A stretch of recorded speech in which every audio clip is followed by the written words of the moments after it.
The singing of O Canada, led today by the Pages.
That was wonderful, and I feel that I helped by making sure I couldn't be heard.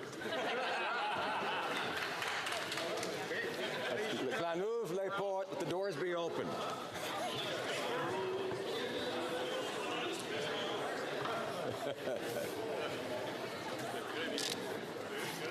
Statements by members. Déclaration de député. The Honourable Member for Terrebonne. On June 5th, 1944, at 9:15 p.m., Radio London alerted the French resistance of the start of Operation Overlord by reciting the first two verses of a Verlaine poem called Song of the Autumn, and I quote, "When a sighing begins in the violins of the autumn song, my heart is drowned in the slow sound, languorous and long. The next day the Normandy landings began. Brave soldiers, many of whom were only 18 years old, were met with intense enemy fire. Too many young people died on the Normandy beaches. But thanks to their sacrifice, Europe was liberated from the Nazis. Many Quebec units, including the Chaudière Regiment, the Black Watch, the Maisonneuve Regiment, and many others, participated in the Normandy landings. This is an opportunity for us today to commemorate their sacrifice and to highlight their exceptional courage. They died for freedom. Freedom that we all too often take for granted. Thank you to all of our veterans, lest we forget."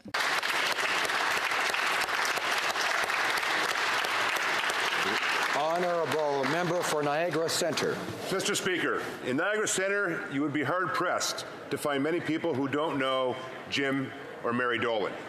Married for 46 years, Jim and Mary not only raised a loving family, but were the very definition of community service. Always willing to volunteer, in 1994, they saw a need and stepped up to champion the Casey Lynn Fund.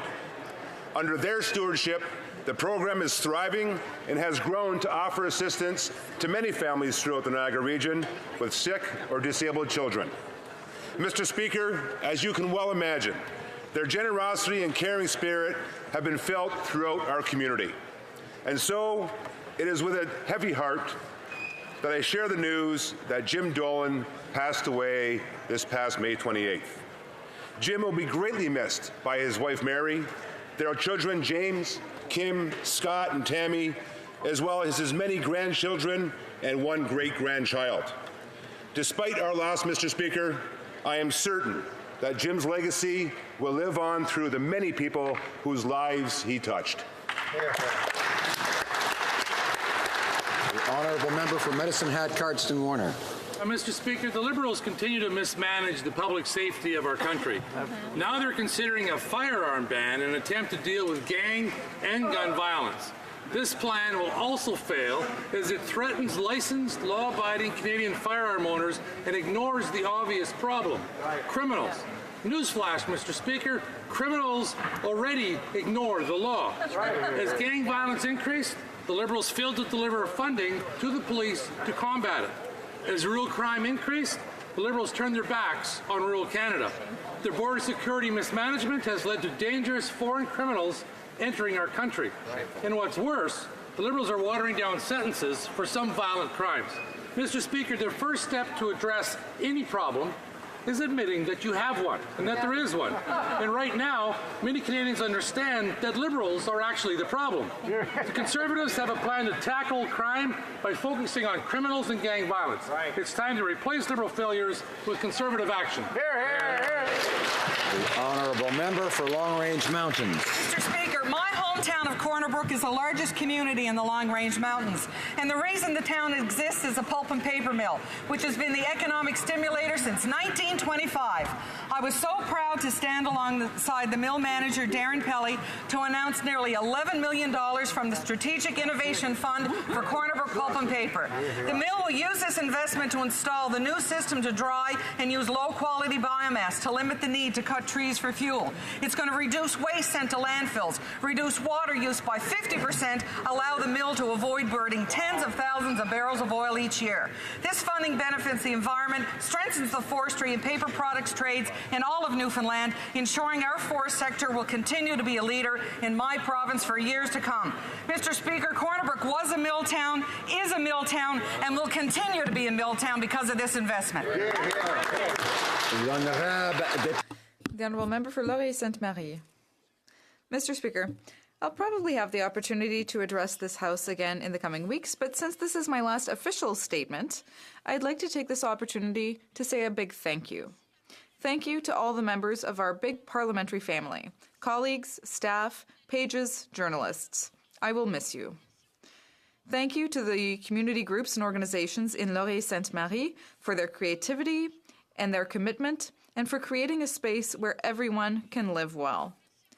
Thank you to my team, Jean-François, Ariane, Christine, Marianne, and all those who have passed through my office. Thank you to Jennifer Peterson. Thank you to Lily and Roxanne, and good luck, Roxanne. And a huge thank you to my constituents for their trust, their humanity, and their inspiration. And finally, thank you to my spouse, Germain Bélanger, who for 40 years now has been the wind beneath my wings. Thank you very much, Mr. Speaker.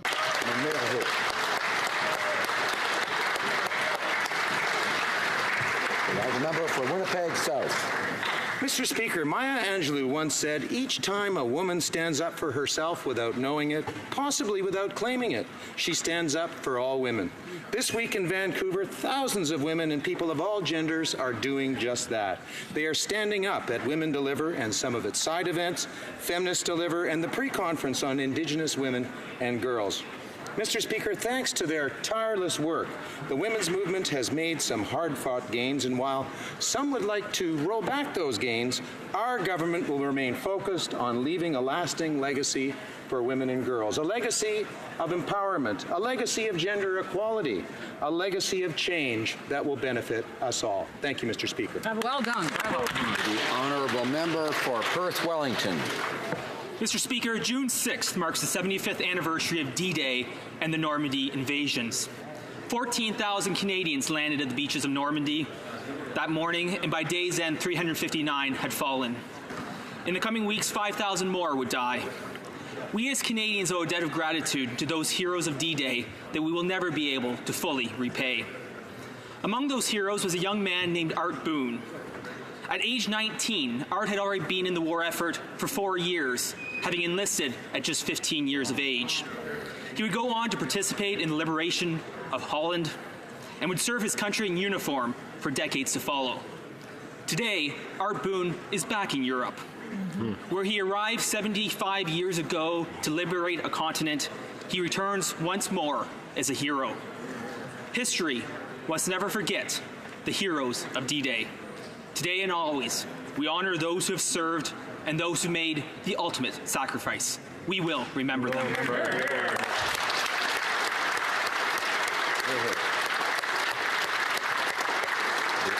honourable member for South Surrey White Rock. Oh, thank you, Speaker. We Canadians are generally accepting and tolerant people. We celebrate our multicultural and pluralistic society, we value our diversity, and we live in relative harmony with many different traditions, religions, and cultures. And throughout the world, most people, like us, care about the same things. They care about family and friends and their communities, and they care about having a better life for themselves and for those they care about, whether it's better physically, emotionally, or spiritually. And by recognizing this sameness, we recognize a value that unites us. While multiculturalism and pluralism tend to emphasize our differences, and we can celebrate that sameness, our sameness from many diverse traditions, religions, and cultural beliefs. And that sameness can help us to understand our complex, difficult, and sometimes disparate world from our common aspirations, a place not of differences, but a place of connections and hope. Thank you, Mr. Speaker. Bravo. L'honorable. The Honourable Member for Ville-Marie-le-Sud-Ouest, Île-des-Sèvres. Levi Oakes crossed over the clouds last Tuesday. There were his family when he passed away. He is looking down now from Sky World.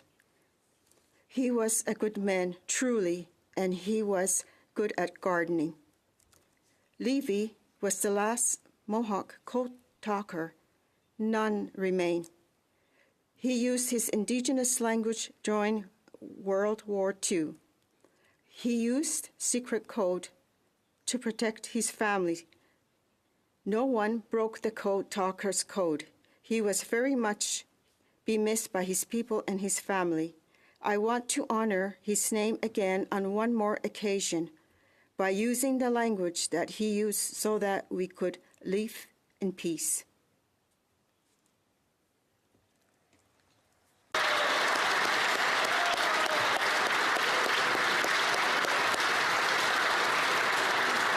Honourable member for Carlton Trail, Eagle Creek. The Prime Minister is masquerading as a feminist, willing to tear down any woman who opposes him. Right. As the member for Whitby said when she ran afoul of him, and I quote, "He was yelling that I didn't appreciate him, that he'd given me so much," end quote. Earlier this week, the Prime Minister stated that the history of women's rights shows that every step forward is met by another pushback. But it is his divisive actions and words that have pushed back progress for all women. It's one thing to describe yourself as a feminist and claim you value gender equality, but quite another to walk the talk. Just ask the former Attorney General and the former President of the Treasury Board. If you are a woman who disagrees with the Prime Minister, you can forget about civil discourse. He will undermine and then dismiss you. Canadian women are not being fooled by this virtue signaling. This Prime Minister is not as advertised. The honourable member for Ottawa West Nepean. Thank you, Mr. Speaker. Mr. Speaker, I am pleased to rise today to talk about the real and tangible way that this government is improving the lives of women and girls. I am talking about the Equality Fund that our government announced this week. To tackle gender issues, we have to act as a team because together, everyone achieves more. We are investing $300 million to build a funding platform and bring together the granting, philanthropic, and investment worlds and make Canada the leading donor to women's rights and gender equality organizations in the world. In the next 15 years, we hope to mobilize $1 billion for the cause of gender equality. Beyond this funding, we will take on a leadership role by being a vessel of change and by encouraging other countries to follow the same path. Thank you, Mr. Speaker. The Honourable Member for Bourassa. Mr. Speaker, my riding of Bourassa that I represent in this House is brimming with talent and know-how. On March 8th, for the second year in a row, I awarded a Certificate of Honour and Merit and Member of Parliament's medals to 8 exceptional women to mark International Women's Day. I'm very happy to welcome these 8 women to Ottawa today. They are the following people: Micheline Cantave, Gaetana Kolela, Julie Demers, Caroline François, Khadija Giad, Diane Lequedic, Sister Pierre-Anne Mandato, and Brunilda Reyes. Colleagues, please join me in giving them a warm welcome. These are 8 exceptional women.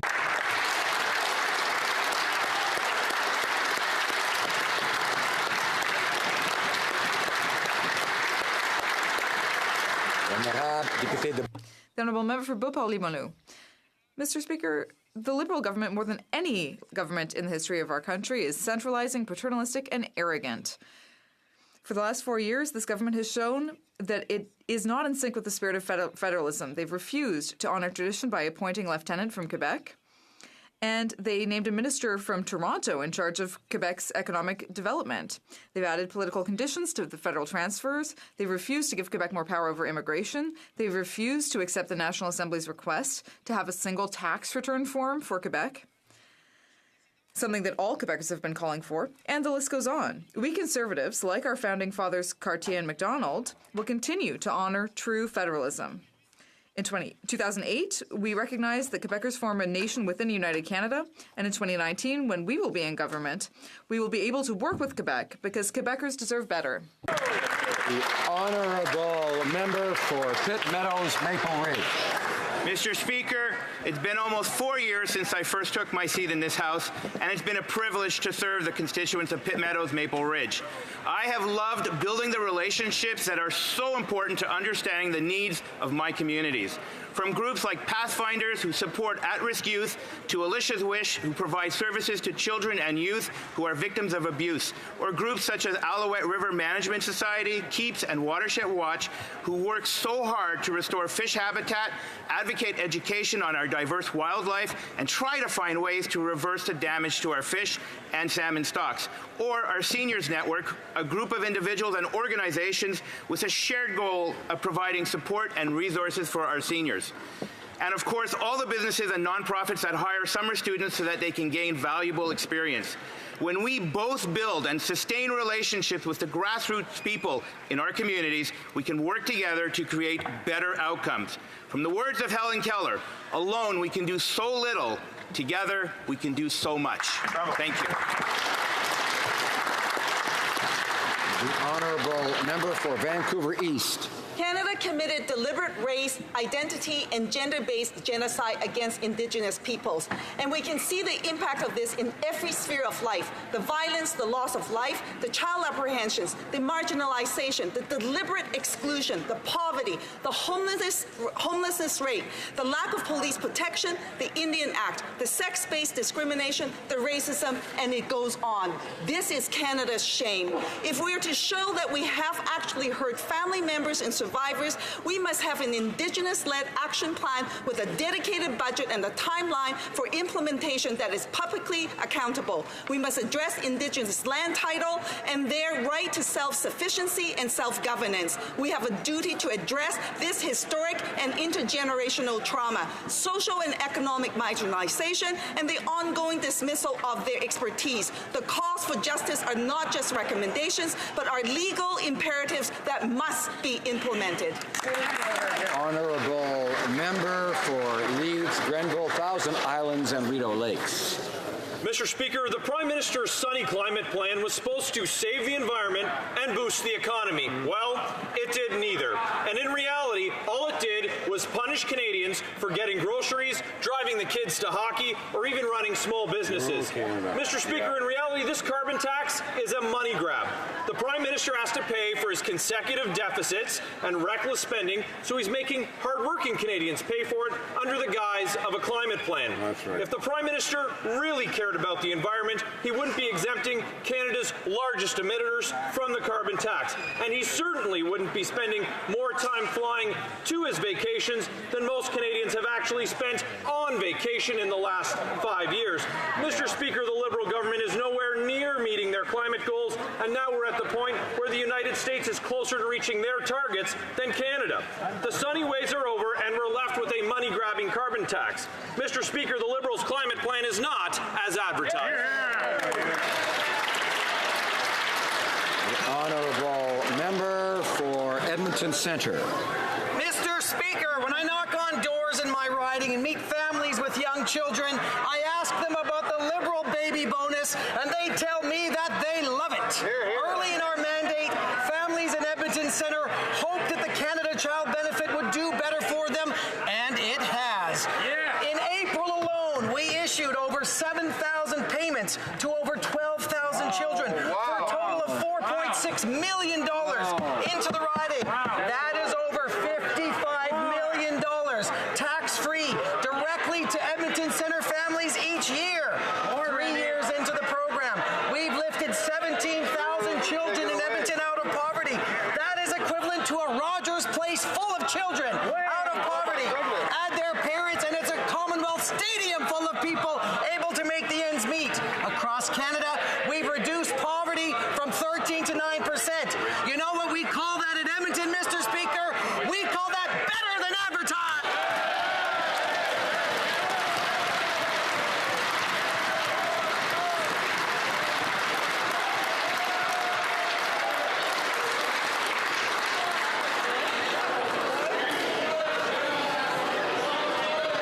Order.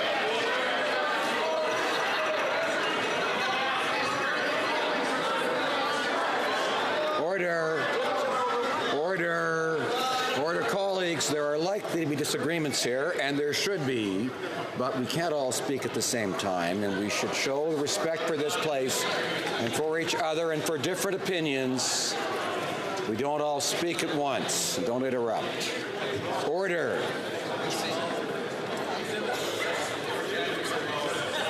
Members want to get started?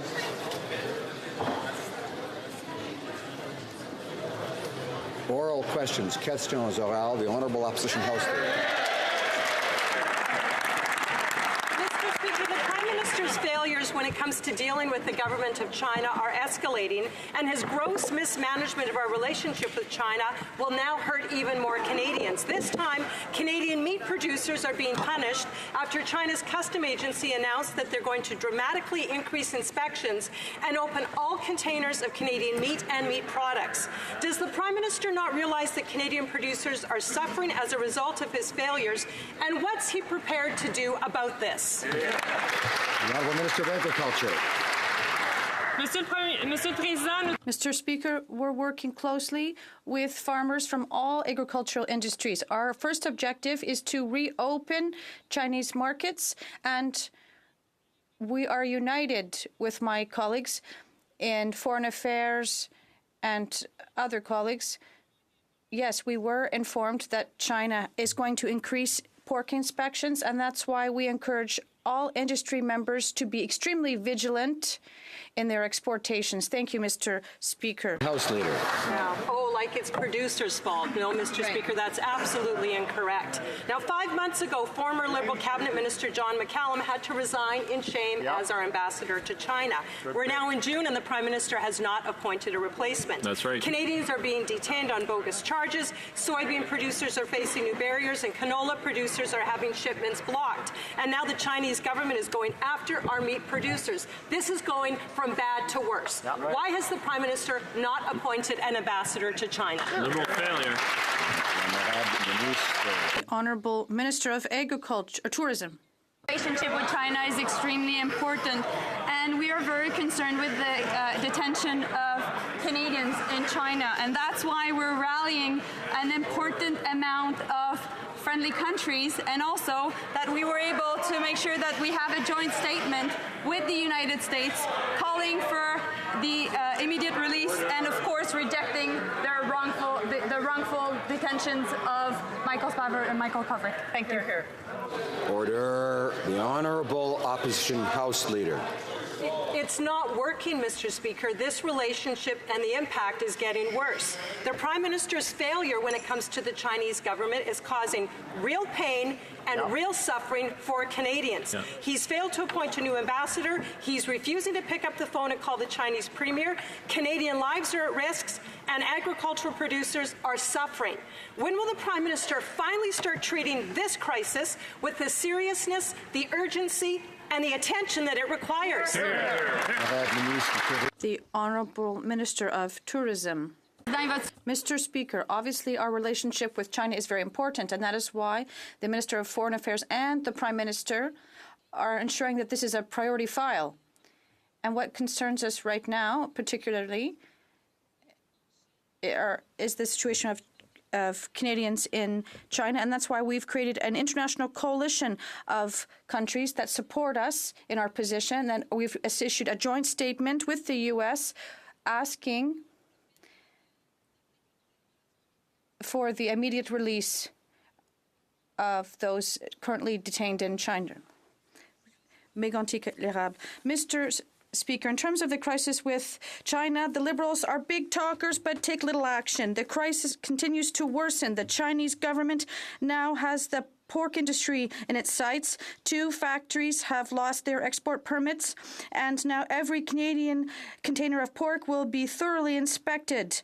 What is the Prime Minister doing? What is the Agricultural Minister doing to protect our market access? Absolutely nothing. When will the Prime Minister finally stand up for Canadian farmers and producers?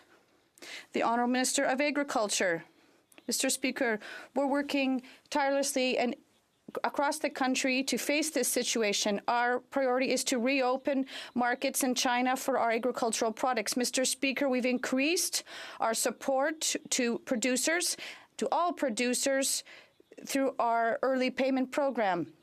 Producers can make a request up from June 10th, and they already have access to early loans of $400,000. Now they're up to $1 million. And $500,000 without interest. Thank you. I want to remind my honourable friend from Prince Albert that I can hear him way down there, but I really would prefer to hear him only when he has the floor, of course, as he'll understand. The honourable member for Mégantic-L'Érable. Mr. Speaker, the canola crisis is not about quality. Canadian pork has no quality issues. Yet the Liberal government is refusing to address this crisis from a political angle. The director of the Chinese Institute at the University of Alberta was clear. He says that I think this is political revenge in disguise. Why is the agricultural minister hiding her inaction behind a technical delegation that hasn't gone to China? Why is the Prime Minister refusing to appoint an ambassador and file a complaint with the WTO, the Honourable Minister of Agriculture? Mr. Speaker, we should celebrate. It's rare when I agree with my colleague, but there's no question of quality in this crisis here. We have high-quality products, and our inspection system is also very reliable and internationally renowned.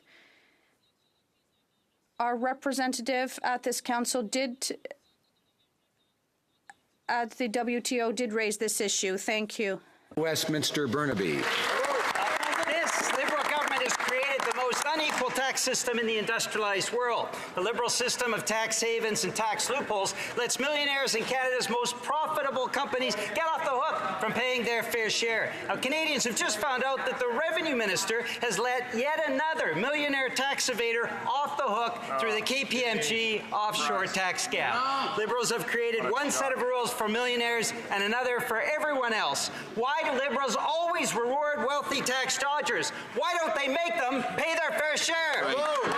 Honourable Minister of Transport. Mr. Speaker, our government is firmly committed to fighting tax evaders. Out-of-court settlements are reached through a fully independent process within the Canada Revenue Agency in collaboration with the Department of Justice as to ensure the integrity of the tax system. While we understand that settlements can be used appropriately in certain circumstances, we are concerned about the lack of transparency associated with them. That is why the Minister has directed the CRA to review its processes to allow for greater transparency on the reasons why a settlement is reached. The Honourable Member for Berthier-Masquinongé. Accused of having used a fraudulent tax scheme to avoid paying their fair share of taxes, KPMG's rich customers have been granted a tax amnesty. By who? The Minister of Revenue. And this is not the first time that this accounting firm's clients have had a sweet deal from the federal administration. This is a flagrant lack of transparency from the federal government. Mr. Speaker, when will the Liberal government act and stop giving the wealthiest Canadian a free pass and make them pay their fair share? The Honourable Minister of Transport, our government is clearly committed to fight tax evasion, and we do reach settlements through a fully independent process at the CRA in cooperation with the Minister of Justice to ensure the integrity of our tax system. Although we understand that the rules can be used appropriately in some circumstances, we are concerned by the lack of transparency. That is why the Minister gave directives to the CRA to review its process to allow for greater transparency. Inaudible. The Honourable Member for Berthier-Masquinongé. This government favors big corporations over taxpayers, SMEs, and workers. Today, TVA announced 68 layoffs, and they clearly said that unfair competition from web giants are mostly the reason why we've had these job losses. The NDP has been asking for quite some time for web giants to pay their fair share. Mr. Speaker, why is this Liberal government not taking action and make these web giants pay their fair share? The Honourable Minister of Canadian Heritage. Mr. Speaker, first, our thoughts go out to the employees and the families of these individuals. This is a tragedy, particularly because it affects the agriculture and communication sector. We asked a question to the Conservatives. For 10 years, they did nothing. Well, and we are addressing this issue, and we're reviewing the system, and we're going to create legislation, and this can be an exception. Westminster Burnaby.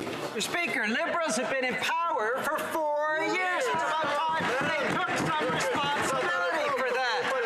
Now, in the past, people in large companies paid equal amounts of income tax. And since then, Liberal and Conservative governments have shifted the balance in favor of the richest companies, and people have been forced to make up the difference. Liberals and Conservatives seem to always put the profits of the wealthiest ahead of people trying to get ahead. Why don't the Liberals have the courage to make sure the richest in Canada, including the web giants, pay their fair share? The Honourable Minister of Canadian Heritage. Again, the question should be asked to the Conservatives that for 10 years, for 10 full years, they did nothing, Mr. Speaker. On our side, we work and we put in place a panel that will give the recommendations, and we will change the law, Mr. Speaker, a law that predates internet. And while they did nothing, we'll make sure that anybody that participates in the system contributes to the system, Mr. Speaker, without any exception. Order, order. As much as we all enjoyed the debate, we can't all take part at once. Order. One at a time, please. The Honourable Member for Richmond-Arthabaska. Mr. Speaker, yesterday, all parties at the National Assembly of Quebec denounced the Prime Minister's paternalistic and centralizing position. All the parties in Quebec denounced the fact that this government is trying to bypass the Quebec government to distribute funds to municipalities. This is unacceptable. And we've had this law since 1867. Why is this Liberal government and this Prime Minister so disrespectful? The Honourable Minister of Infrastructure. Mr. Speaker, I'd like to remind my colleague that respecting provincial jurisdiction is investing with them. And that is why we're proud to have announced an investment of more than $500 million. And we're proud of having invested in the safety of users. And we're proud to have invested to modernize infrastructure in transit. So to bring Montreal from the 20th to the 21st century, we're going to continue to invest in provinces and in the country to improve the quality of life of Canadians. The Honourable Member for Richmond-Athabasca. Mr. Speaker, I'm not inventing anything. This Prime Minister said last Friday at the FCN Congress that he was willing to bypass the provinces to achieve his ends. M30 is clear. All agreements for municipal infrastructure have to go through the Quebec government. This Prime Minister is not respecting provincial jurisdiction. He's centralizing and paternalistic. can we agree that the Prime Minister is trying to bypass the government of Quebec, yes or no? The Honourable Minister of Infrastructure. I'm sure that what we heard yesterday, the leader of the opposition say Ottawa knows best. We agree that Canadians know better. We think that communities know better. We think that the users know better, and that is why we're going to continue to invest in public transit, in green and modern infrastructure across the country. We're going to continue to invest in Canadians, Mr. Speaker. The Honourable Member for Central Okanagan, Similkameen, Nicola. Order. Speaker, Canadians are sick and tired of the protectionism within their own country and this Liberal government's failure to do anything about it. We are one country from sea to sea to sea, and Canadians should be able to buy and sell goods between provinces. Now, the Prime Minister's free trade plan, half of the agreement is 130 pages of exceptions. It's time for action, not more Liberal failures. Premiers are stepping up for genuine interprovincial trade. When will this Prime Minister do the same, Mr. Speaker? The Honourable Minister of Infrastructure. Mr. Speaker, I hope there's many Canadians watching TV today, because only Conservative can pretend that Ottawa knows best, Mr. Speaker. In 10 years of government of Mr. Harper and the Leader of the Opposition failed to move interprovincial trade forward, and his promise is more empty words and more big promises with no plan to deliver. Canadians have seen that movie, Mr. Speaker, when it comes to the environment. All talks, no plan, Mr. Speaker. We will continue to make sure that we have free trade within Canadian provinces. Yes, we will.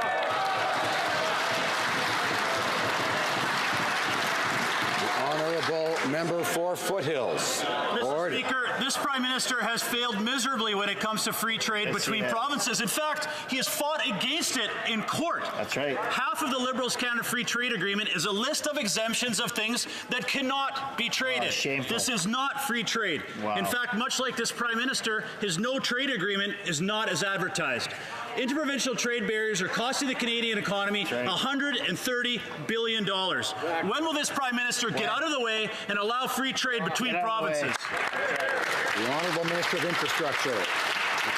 Mr. Speaker, again, for viewers at home, this is Ottawa's knows best side of the House, Mr. Speaker.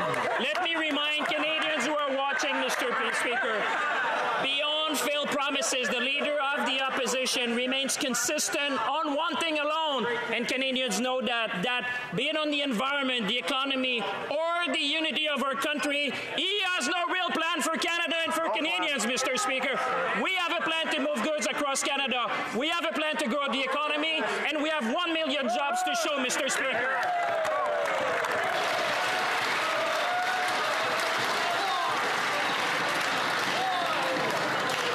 Order. There might be more viewers tonight for the Raptors game. I don't know, but I think we need to listen to each other, and the show needs to improve its decorum a little bit. The Honourable Member for Haliburton, Kawartha Lakes, Brock.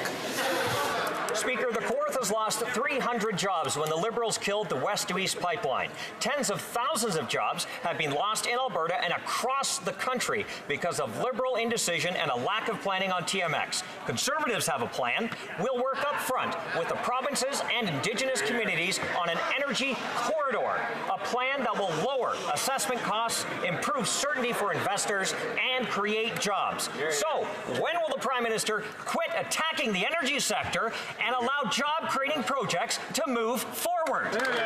Honourable Minister of Natural Resources.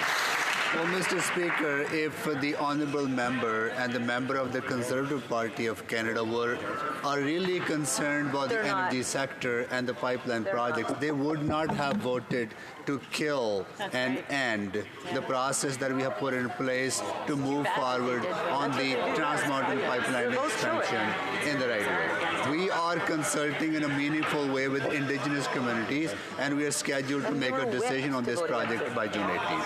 Thank you, Mr. Speaker. Member for Lakeland.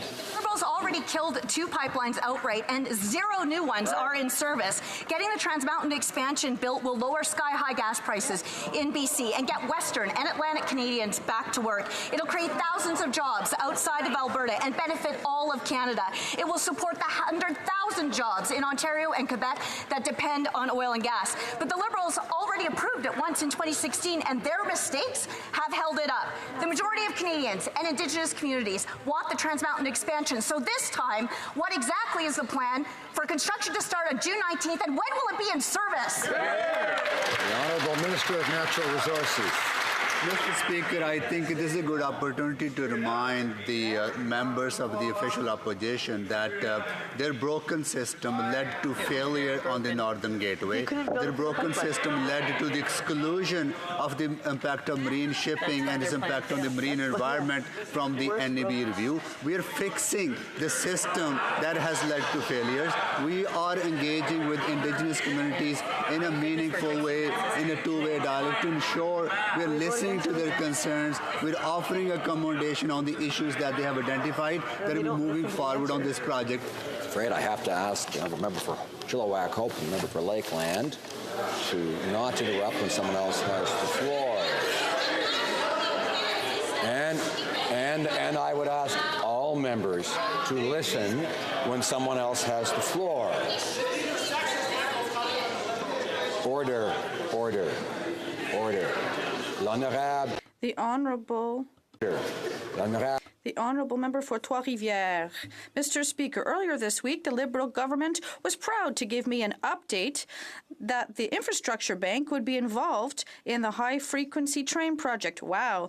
If the Liberal Party is taking a position is to guarantee juicy profits for its cronies instead of offering affordable service to consumers. With the creation of its Public Climate Bank, the NDP will offer the best value for the money. Mr. Speaker, can the Liberals one day imagine fighting climate change without filling the pockets of their friends?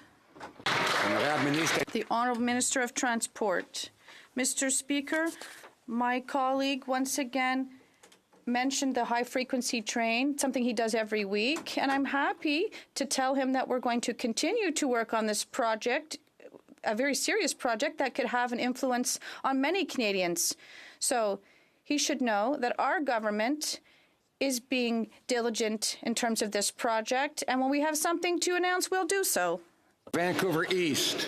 Provisions in Bill S3 would eliminate the discrimination against First Nations women and their descendants once and for all. All that is needed is for this self-proclaimed Prime Minister, feminist Prime Minister, to bring those provisions into force with an order in Council. It's been 18 months since this bill passed, still no action. Will the Prime Minister get on with it and immediately enact Recommendation 1.3 of the Calls for Justice so that the 270,000 First Nations women and their descendants can finally be free of this sex-based discrimination? The Honourable Minister of Crown Indigenous Relations. Mr. Speaker, gender equality is a fundamental human right, and Bill S3 eliminates sex-based discrimination from the Indian Act. Ministerial Special Representative Claudette Dumont-Smith and departmental officials have held over 200 engagement sessions with communities and have received over 100 consultation reports from our partners on Indian Act registration reform, including recommendations for an implementation plan to remove the 1951 cutoff. She is currently finalizing her report, and we look forward to her final recommendations, and I will be reporting to Parliament within the next couple of weeks. The Honourable Member for Charlebourg-Saint-Charles. Mr. Speaker, unlike yesterday, I would like the Minister of Public Safety to take the time to seriously listen to my question. We know that the CBSA intercepted 238 individuals, 27 of whom were inadmissible and 3 of whom were cartel members. We know this. The problem is that there are 400 other individuals, either Mexicans or people traveling under a Mexican passport, linked to organized crime, who have entered Canada and who live freely in our communities right now. The question is simple. Is the Prime Minister taking measures to find and arrest them, deport them? Mr. Speaker, Speaker, the figures the honourable gentleman refers to are anonymous. They are unverified. There is no obvious source for those allegations. The fact of the matter is CBSA has reported the hard data both to me and to the Parliamentary Committee, and the honourable gentleman knows very well what those figures are. If there is anyone in Canada that is inadmissible to this country on the basis of criminality or any other cause, CBSA and the RCMP take the appropriate steps to investigate them and remove them. The honourable member for Charlebourg-Saint-Charles. Mr. Speaker, I'd like to thank the minister for his answer, and we know that people have been intercepted, and the problem is to know if really these cartel members who are operating in Canada. But can the minister confirm that Mexican cartels are selling drugs in Canada? They're very active, yes or no? Safety. Mr. Speaker, the honourable gentleman continues for days to repeat the same unfounded, unverified, anonymous allegation. If he has any proof, if he has any evidence that in any way supports the allegations he has made, he should stop the rhetoric and submit it to the RCMP. Order. The honourable member. Order. The honourable member for Barrie Innisfil. Like everything else with this Prime Minister, he says one thing and does another. The so-called transparent and accountable by default Liberals are at it again. This time, it's not redacted documents or withholding documents for Liberal cover-ups and scandals they're engaged in. No. This time, they're trying to prevent the Auditor General from doing his work to hold these Liberals to account, because for the first time in Canadian history, he'll be unable to complete audits as a result of the Prime Minister's refusal to fund his important work. Why? The Honourable President of the Treasury Board. Speaker, first permit me to reconfirm our deep appreciation and respect for the work of the Auditor General and the staff. I have to ask, Mr. Speaker, are the Conservatives gluttons for punishment? Because let's look at the accounts. They cut the budget of the Auditor General. Liberals voted against that. We added $41 million to the budget of the Auditor General. The Conservatives voted against that. What's so difficult to understand? We support the Auditor General. That's right. Honourable. Order. The honourable member for Barrie Innisfil. I asked why, but there was no answer, so I'll tell you why, Mr. Speaker. It's because the Liberals know they're failing at just about everything they're doing, except looking after their well-connected, well-heeled friends while attacking anyone, including the Auditor General, who would expose the rot within the Liberal Party. At no time in Canadian history has any Auditor General ever said they couldn't do their job and have to cancel audits for a lack of funding until now. Isn't it true that the Prime Minister is afraid of the truth of his failures being exposed, and that's the reason he's moved in to silence the Auditor General? The Honourable President of the Treasury Board. Mr. Speaker, of all the reports written by the Auditor General this mandate, over 70% were directly related to the failures of Conservative policy, and that will be through that batch soon. So I want to thank the minister. I want to thank the member for giving us multiple opportunities to remind this House of the muzzling of scientists, cutting the long-form census, obstruction during the previous government. Where was this member when his party voted to cut the budget of the AG? He was silent. The honourable member for Saint-Hyacinthe-Bagotte.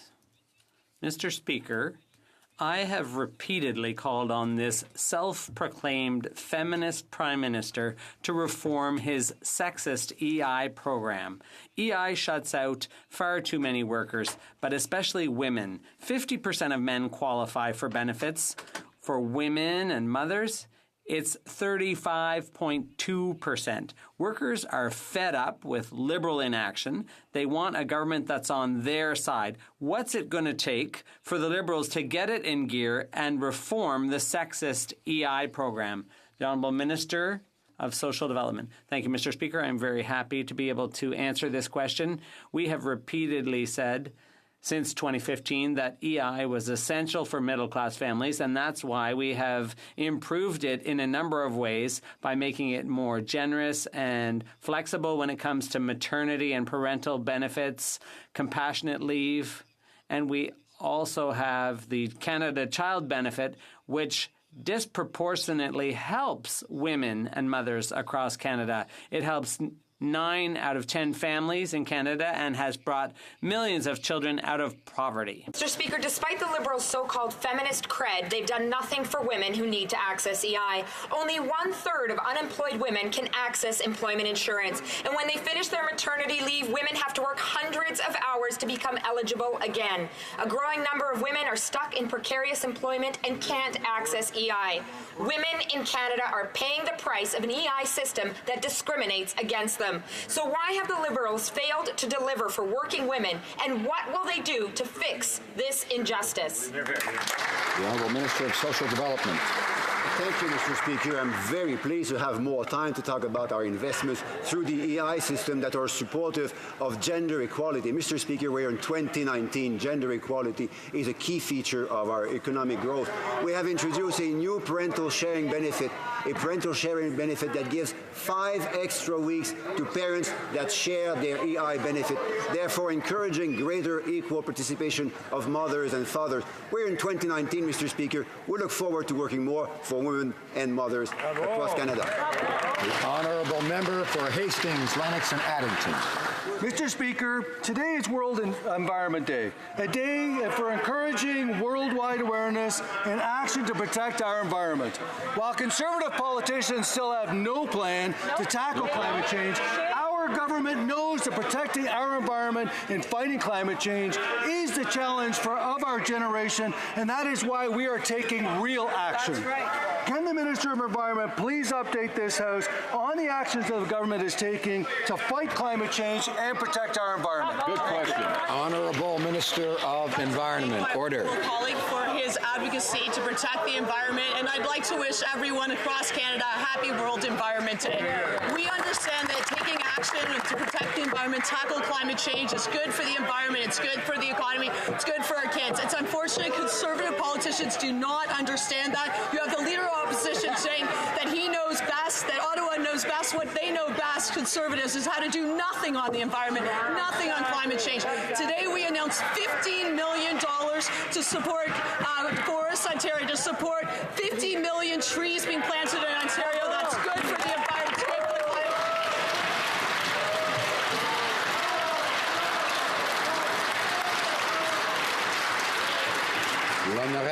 The Honourable Member for Lévis-Lotbinière.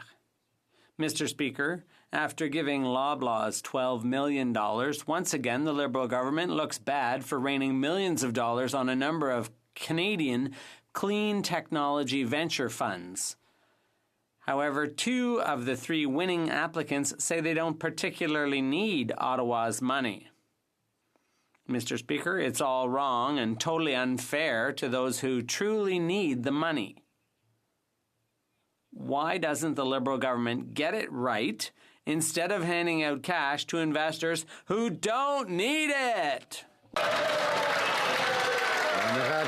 The Honourable Parliamentary Secretary to the Finance Minister. Mr. Speaker, I'm very pleased to have an opportunity to rise in the House to say that the experts in giving money to people who don't need it is the Conservatives. For 10 years, they gave handouts and tax breaks to people who didn't need them.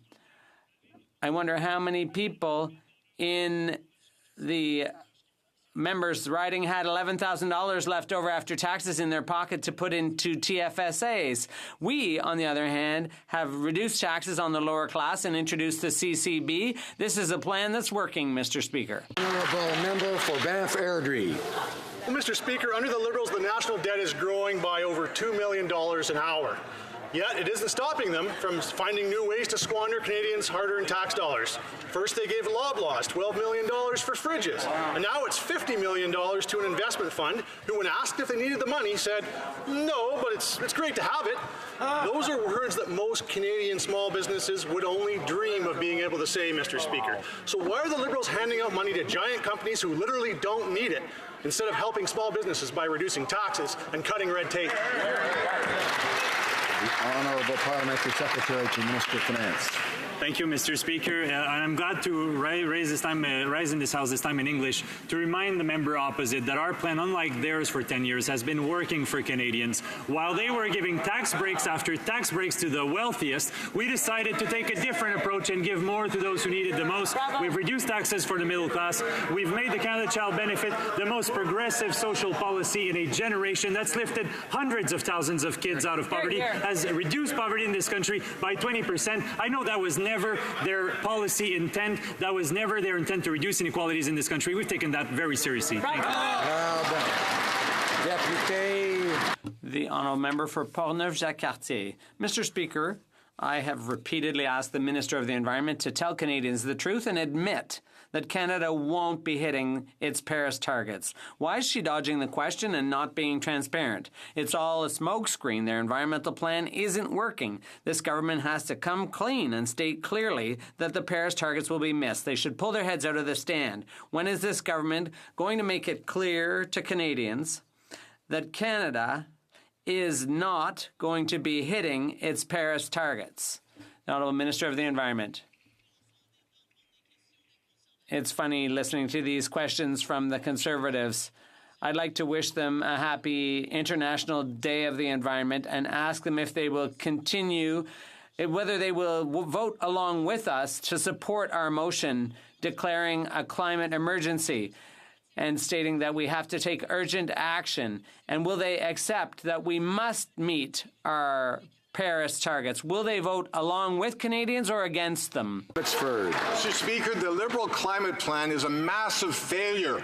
In fact, every expert, including the minister's own department, says they're not going to meet their Paris targets. Yet the minister continues to deny the truth and mislead Canadians. Now, 2 weeks ago, during a very candid moment, the minister admitted what she was trying to do. She said, and I quote, "If you repeat it, if you say it louder, if that is your talking point, people will totally believe it." Canadians are smarter than that. Will the minister now admit that her plan is...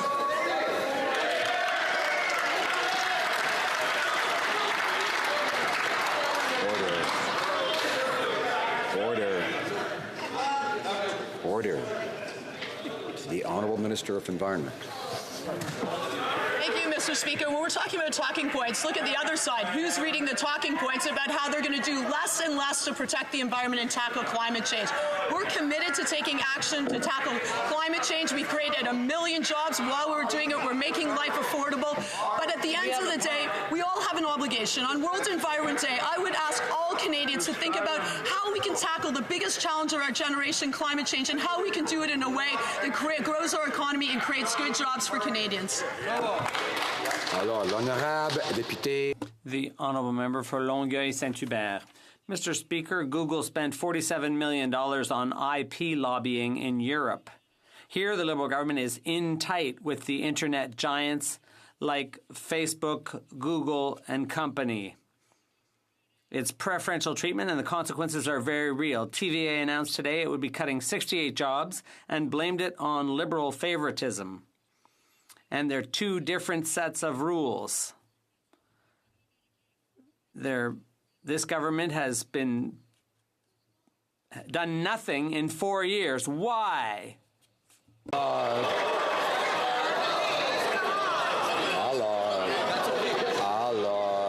Order.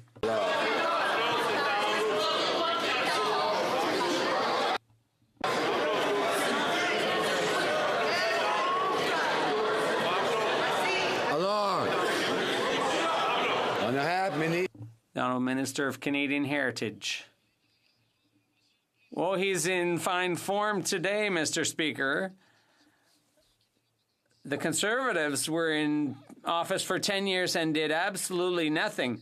We set up a panel that is analyzing the situation, and the legislation will be amended. There will be one system that applies to all, and those who take part in our system will have to contribute to it. There is no government that has contributed as much to culture as we have.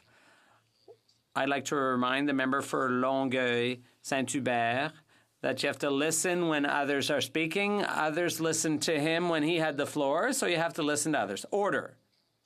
Langford. Mr. Speaker, last year the Minister of Foreign Affairs promised compensation for Canadian dairy workers after 3 successive free trade deals put thousands of Canadian jobs at risk. While Budget 2019 promised compensation for dairy farmers, dairy processors who employ 24,000 in Canadian rural communities received nothing. Not $1 was allocated for dairy processors to compensate them for economic harm stemming from these free trade agreements.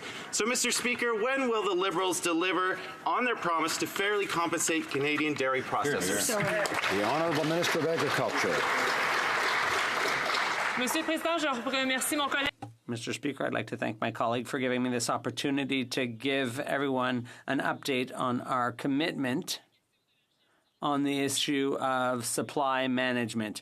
Our commitment is rock solid. We're protecting farmers and dairy and poultry farmers and processors.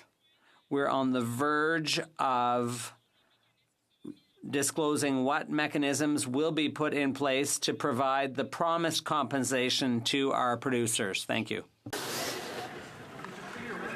This is a lot of clean energy. So we can help other jurisdictions reduce their environmental impact with our clean energy resources. Minnesota is prepared to buy renewable clean hydroelectricity from Manitoba to displace coal generation in their state. The National Energy Board and the province have both approved the transmission line, but this Prime Minister refuses to allow the project to go forward. We know the Prime Minister regularly shows his disrespect for the provinces, but why is he punishing all Manitobans and preventing them from realizing the benefits of this fantastic clean energy opportunity?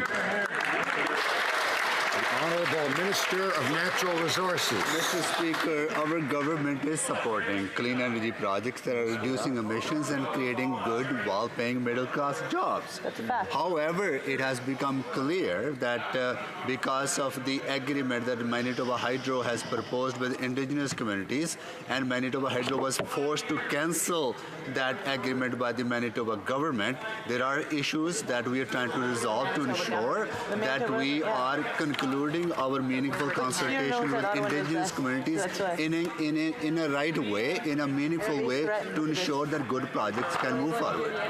Honourable Member for Kamloops, Thompson Caribou. Mr. Speaker, the community of Vavenby received devastating news on Monday when the sawmill Canfor closed and 178 people were out of work. This follows Tolko industry closure, where 240 people in Quesnel are out of work. This is the second major shutdown in the last 30 days. We have an industry in crisis. This government, why did they fail to make resolving the softwood lumber issue a priority when they renegotiated NAFTA? The Honourable Minister of Natural Resources. Mr. Speaker, our heart goes out to the people and the workers who are impacted by these closures of the sawmills. We know that the reduction in logging and forestry in that area because of the issues around wildfire, as well as the infestation due to a pine beetle that has been caused by climate change. And we are ensuring that proper support is available for industry and proper support is available for workers who are impacted by these closures. Order. The Honourable Member for Caribou, Prince George. Mr. Speaker, in signing the last softwood lumber agreement, our former Conservative government put an end to the longest and most costly trade dispute with the U.S. That's right. We expanded overseas markets. We championed a Wood First initiative. But when the deal expired, the Liberals have refused to make securing a new softwood lumber agreement a priority. In my province, over 140,000 jobs are forestry dependent. 140 communities are forestry dependent. In the past 3 weeks, 7 mill closures have been announced or are imminent. How many more families have to lose their livelihoods before it becomes a priority for this Prime Minister? Here, here. Honourable Parliamentary Secretary to the Minister of Foreign Affairs. Thank you, Mr. President. The Conservatives simply don't know what they're talking about. Our government saw the consequences of the horrendous quota deal that they accepted on softwood lumber. Our government will continue to vigorously defend our industry, its workers, against protectionist trade measures accepted by the Conservatives. We're continuing our legal challenges against against the U.S. duties through NAFTA, through the WTO, where Canadian softwood has always won in the past. We will win again. Our government will always defend our workers and this industry. The honourable member for Cloverdale, Langley City. In my 32-year career with Parks Canada, I dealt with tourism operators and agencies across Canada. As a result, I know how important tourism is to our economy, particularly in BC, where it represents over 300,000 tourism workers. Can the Minister of Tourism, Official Languages and Francophonie please explain how the new tourism strategy works to champion job creation in the tourism industry, especially in BC? The Honourable Minister of Tourism. Of course, I would like to thank my colleague from Cloverdale, Langley City for his hard work. Not 1 week without him talking to me about tourism. So after being abandoned by the Conservatives, the 1.8 million workers in the tourism sector can know that we have their back. We just invested nearly $60 million in a new Canadian Experiences Fund to boost our tourism season in the wintertime and making sure that we can have tourists outside our 3 major cities to empower our regions. We will also support LGBTQ tourism, culinary, and L'honorable. The honourable member for Beauport-Limoilou. Mr. Speaker, everyone remembers the Official Languages Minister's huge gaffe 2 years ago when she cut a deal with Netflix with no requirement to invest in Francophone cultural content, and it caused such a stir that she lost her heritage portfolio. And now you can see 2 weeks ago she revealed a tourism plan that totally leaves out Canada's Francophone communities. Once again, what she's saying today, nothing for Francophone communities. Is this another oversight from the minister or a sign that her government doesn't really care about official languages? The Honourable Minister. Thank you, Mr. Speaker. Listen, Franco-Ontarians and Francophones all across the country know full well that our government is there to defend them. The Conservatives let them down, and they decided to protect Doug Ford in Ontario instead of Francophones. The second thing is, obviously, we will always take the side of language communities. We've invested $2.7 billion in language minority communities, and that's the first time so much money has been earmarked to support official languages in Canada. We're proud of our record, and we will continue to defend that record.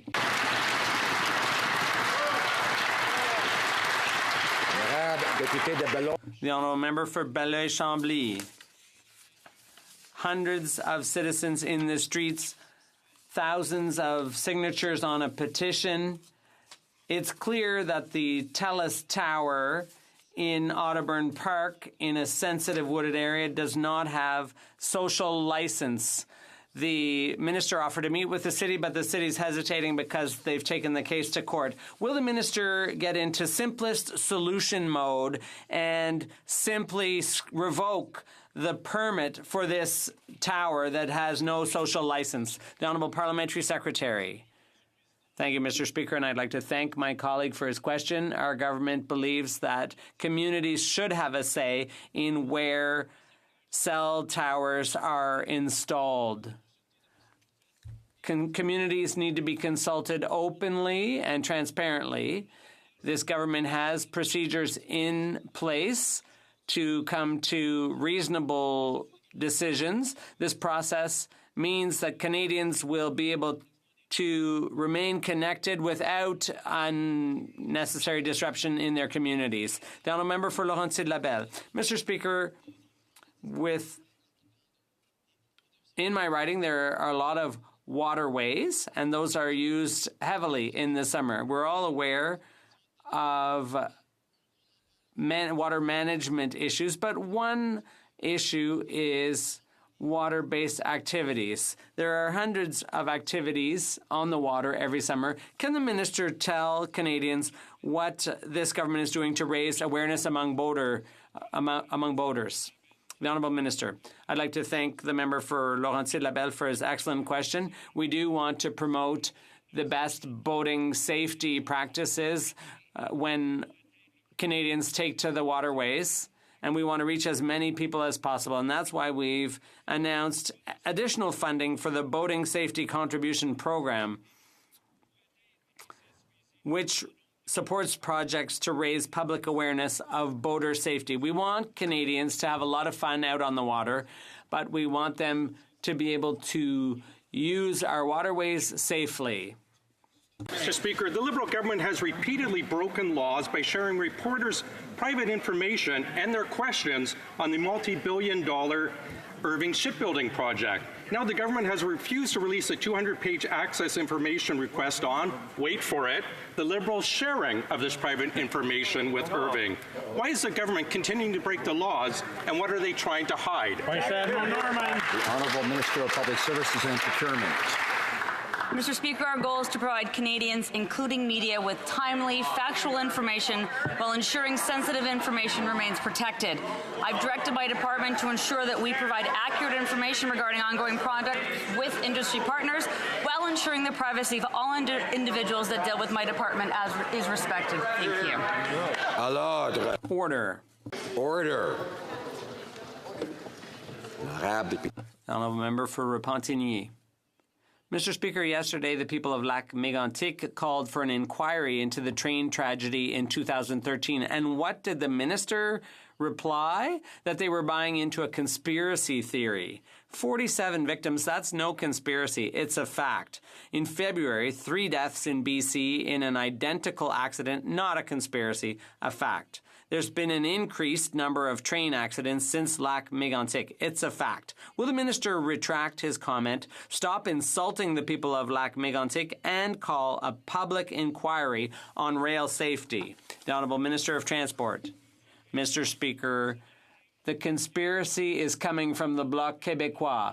We shed full light on the Lac Mégantic incident. I met with family members who lost a son or a daughter, a father or a mother, a brother or a sister, and I can tell you sincerely that the people of Lac Mégantic want to look towards the future, and that's precisely what we're going to do. Thank you.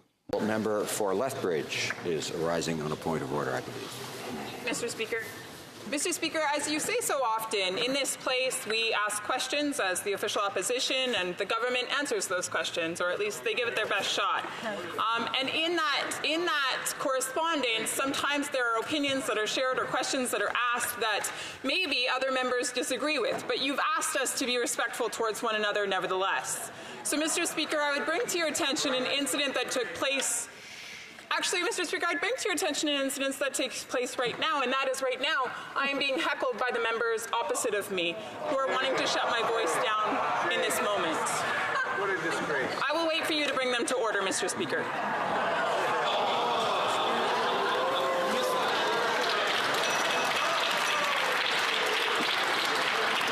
Order. The other member has not finished her point of order, and I will need to hear the rest of the point of order, and we'll all need to hear it. The Honourable Member for Lethbridge. Order. Thank you. Speaker, thank you. I appreciate upholding the rules equally in this place. For a change.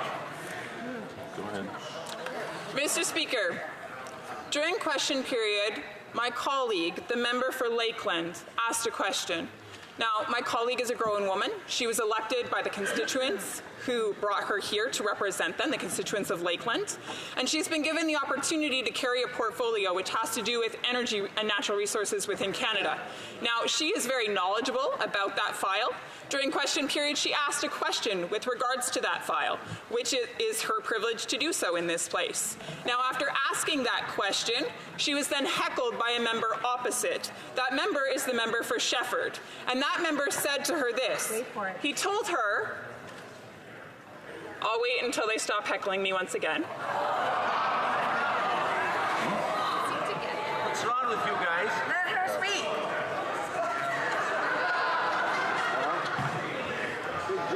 Proving the point. Proving the point. Proving the point.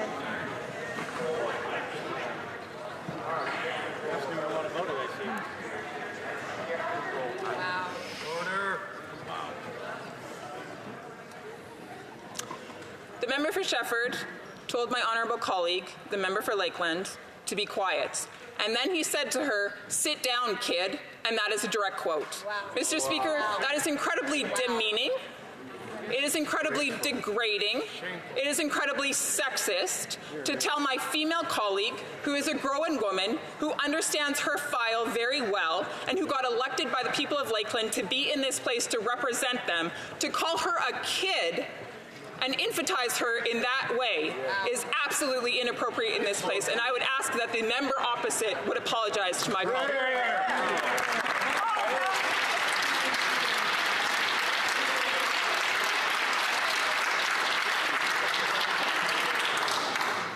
Order. I do not see the honourable member for Shefford rising. I will review the recording. L'honorable député. The honourable member for Rivière-des-Mille-Îles would like to respond? No, it's a different point of order. All right. We'll review the recording of a question period. I did not hear that comment or a comment like that, but I will certainly review it to determine, if I can, what was said. I thank the member for raising this point. And order. The member for Abbotsford, please come to order. And I'd ask all members, obviously, as I appreciate the member mentioning, to show respect for each other and not to interrupt when someone else has the floor. This is a consistent problem. L'honorable député. The honourable member for Rosemont-la-Petite-Patrie on a point of order. Oh my God.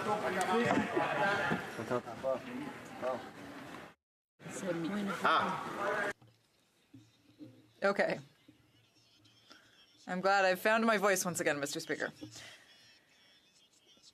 Well, having consulted the other political parties, I hope that you will get unanimous consent of the House for the following motion: that the House of Commons recognize the unanimous motion in the National Assembly calling on any bill that might have an environmental impact in Quebec, notably those that have to do with the transport of oil, be subject to a Quebec environmental assessment process. Allowed. Order. I thank the honourable member. He knows that the process is first to ask for permission to present a motion, and then if there is unanimous consent, we can proceed. But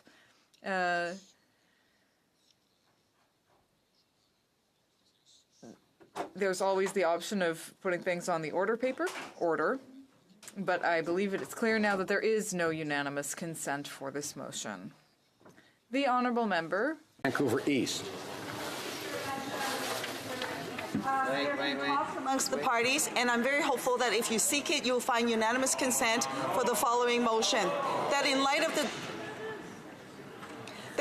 the tabling of the final report of the National Inquiry into Missing and Murdered Indigenous Women and Girls, the government recognize the genocide committed against Indigenous women, girls. Once again, I'm afraid order. It's important that I hear the members asking for consent, and it's important that we hear the topic, which we've heard, and it's clear.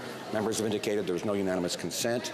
The honourable member for l'honorable député de Rivière-des-Mille-Îles se lève avec notre règlement.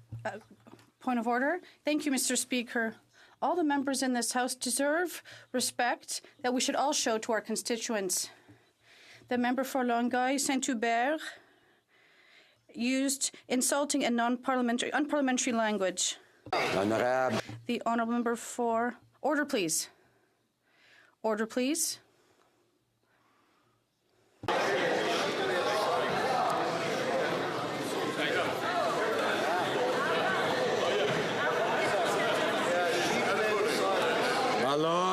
Order, please. Order.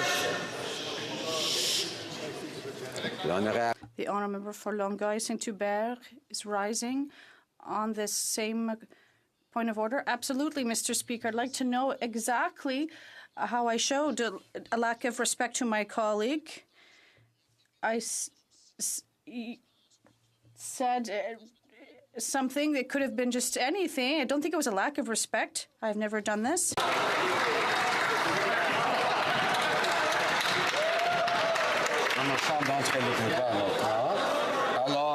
Order, please. Order, please. The honourable member for Repentigny is rising on a point of order. Yes, Mr. Speaker. There are 3,800 people who signed a petition to ask an inquiry on Megantic And there was a unanimous motion 2 years ago about a public inquiry commission. I'm asking the Minister of Transportation to remove his statement about a conspiracy. It seems to be a debate. I'd like to thank the member. As it is 3:22, according to Standing Order 29, the House will now proceed to a deferred vote on motions on C-97. Call in the members.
Right. But it is kind of equivalent. Like in hindsight, I think. Yeah. But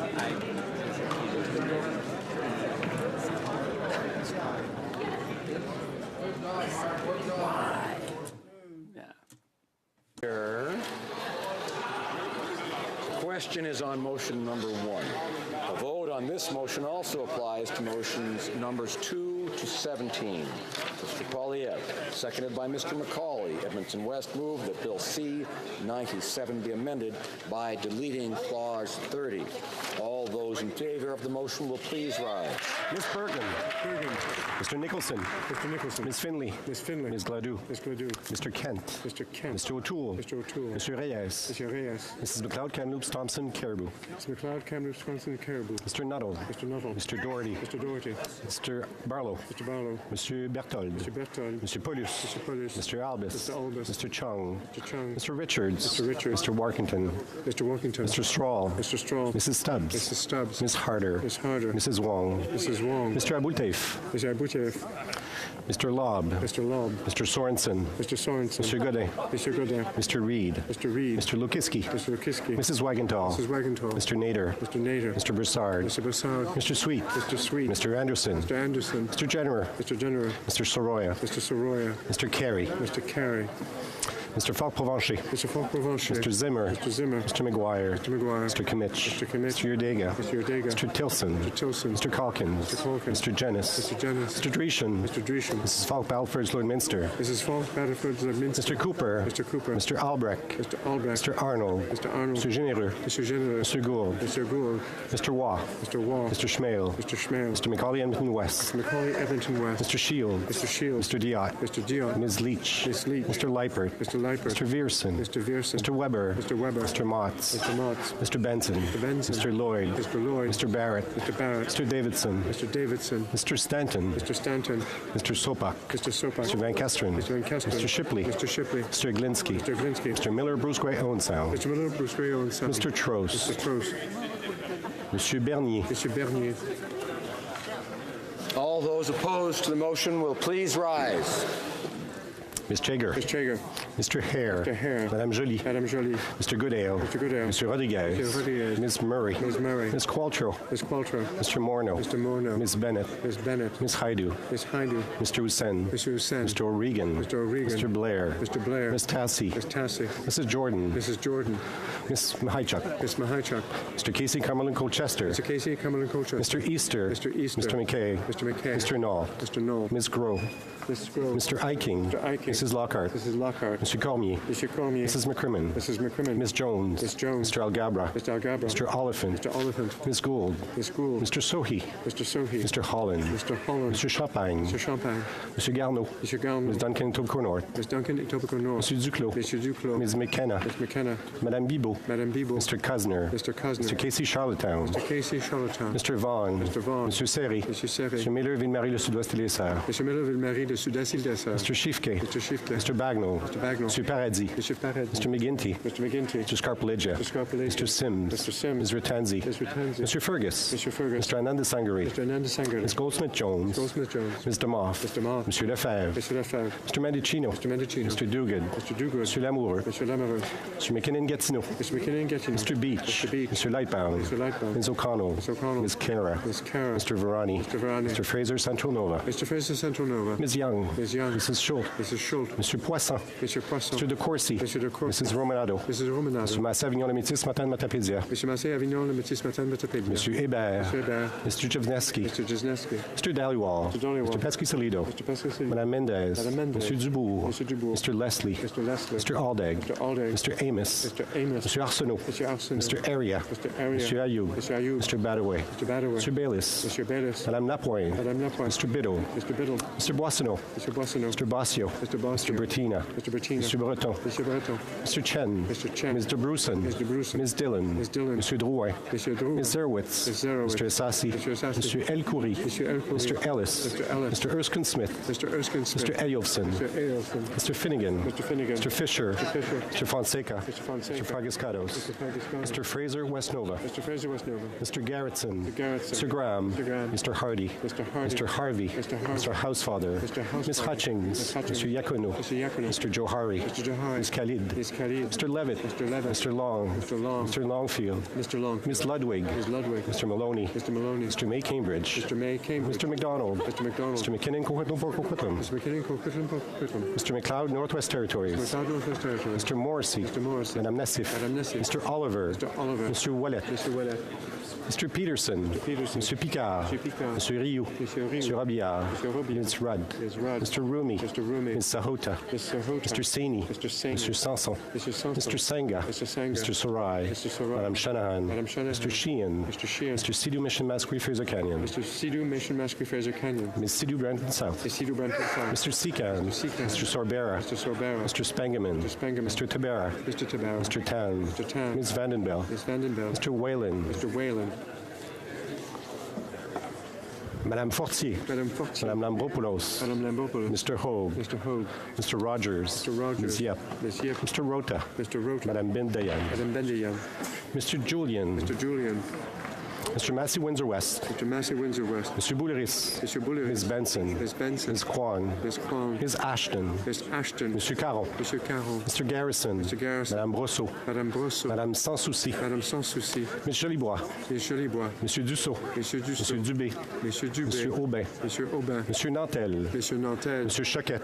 Monsieur Choquette. Mr. Blakey. Mr. Blakey. Mr. Duval. Mr. Duval. Mr. Johns. Mr. Johns. Ms. Hardcastle. Ms. Hardcastle. Mr. McGregor. Mr. McGregor. Mr. Cullen. Mr. Cullen. Mr. Stetsky. Mr. Stetsky. Madame Quash. Madame Quash. Madame Boutin-Sweet. Madame Boutin-Sweet. Madame Laverdière. Madame Laverdière. Madame Moore. Madame Moore. Ms. Duncan Edmonton Strathcona. Ms. Duncan Edmonton Strathcona. Madame Hughes. Madame Hughes. Monsieur Beaulieu. Monsieur Beaulieu. Monsieur Boudria. Monsieur Boudria. Monsieur Sainte-Marie. Monsieur Sainte-Marie. Monsieur Thériault. Monsieur Thériault. Madame Posé. Madame Posé. Monsieur Fortin. Monsieur Fortin. Miss May, Saanich Island. Miss May, Saanich Island. Mr. Manley. Mr. Manley. Mrs. Philpott. Mrs. Philpott. Mrs. Caesar Chavan. Mrs. Caesar Chavan. Mr. Kong. Mr. Kong. Mr. Weir. Mr. Weir.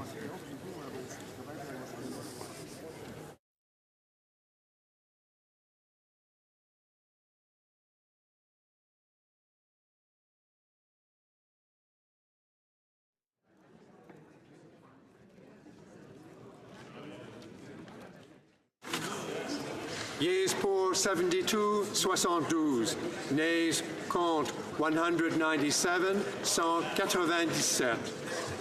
I declare motion number 1 defeated. I therefore declare motions numbers 2 to 17 defeated.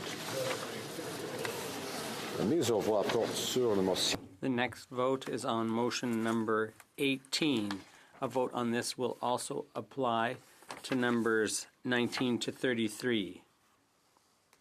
Moved that Bill C-97 be amended by deleting Clause 198. All those in favor of the motion will please rise.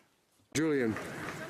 Mr. Massey Windsor West. Mr. Massey Windsor West. Monsieur Boulris. Monsieur Boulris. Ms. Benson. Ms. Benson. Ms. Kwan. Ms. Kwan. Ms. Ashton. Ms. Ashton. Mr. Caron. Mr. Caron. Mr. Garrison. Mr. Garrison. Madame Brosseau. Madame Brosseau. Madame Sans Souci. Madame Sans Souci. Ms. Jolibois. Ms. Jolibois. Monsieur Dussault. Monsieur Dussault. Monsieur Dubé. Monsieur Dubé. Monsieur Aubin. Monsieur Aubin. Monsieur Nantel. Monsieur Nantel. Monsieur Choquette. Monsieur Choquette. Mr. Blakey. Mr. Blakey. Mr. Duval. Mr. Duval. Mr. Johns. Mr. Johns. Ms. Hardcastle. Ms. Hardcastle. Mr. McGregor. Mr. McGregor. Mr. Cullen. Mr. Cullen. Mr. Stetsky. Mr. Stetsky. Madame Quash. Madame Quash. Madame Boutin-Sweet. Madame Boutin-Sweet. Madame Laverdière. Madame Laverdière. Madame Moore. Madame Moore. Ms. Duncan Edmonton Strathcona. Ms. Duncan Edmonton Strathcona. Madame Hughes. Madame Hughes. Monsieur Beaulieu. Monsieur Beaulieu. Monsieur Boudria. Monsieur Boudria. Monsieur Sainte-Marie. Monsieur Sainte-Marie. Monsieur Thériault. Monsieur Thériault. Madame Posé. Madame Posé. Monsieur Fortin. Monsieur Fortin. Miss May, Saanich Island. Miss May, Saanich Island. Mr. Manley. Mr. Manley. Mr. Weir. Mr. Weir. Tous ceux qui s'opposent à la motion. All those opposed to the motion will please rise.